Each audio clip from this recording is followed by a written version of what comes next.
तर चला, श्री स्वामी समर्थ. आज बनवते खिचडी.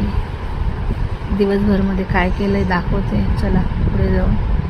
तर खिचडी बनवण्यासाठी मी तर कांदा, लसूण, जिरं वगैरे टाकून खिचडी बनवली. मस्त गावाकडची तुरीची शेंगा आले होते, ते दाणे वगैरे टाकून खिचडी बनवली. एकाकडे खिचडी झाली. त्यानंतर मेथीचे लाडूचं सामुग्री सगळं करून ठेवलेलं होतं. लाडू फक्त बांधायचे होते.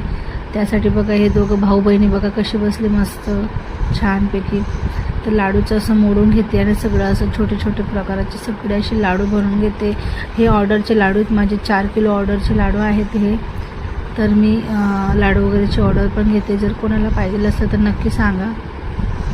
तर इथं लाडू बनवते मी. असे छोटे छोटे एका साईजचे लाडू बनवावं लागतात. त्यानंतर लाडू बनवून झाल्यावर आजचं म्हणजे दुपारचं मी असं टाईमपास करतो आहे. सुट्टी ना आज. सुट्टी असली की पोरांना काय नाही, साधं खिडकीमध्ये बसायचं. मग आणि माझी इथं पिल्लुडी कशी बघते आणि स्वतःला बघते कशी, म्हणजे हे झालेलं आहे सगळं.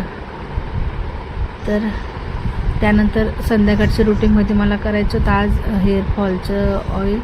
तर माझे हेअरफॉल होतो आहे खूप, त्यासाठी मी ऑइल केलेलं आहे. हे असं ऑइल बनवून संध्याकाळी शनिवारच्या दिवशी संध्याकाळी तेल लावायचं. रविवारी केस धुवायचे मस्त छानपैकी. तर मी हेअरफॉल ऑइल करते.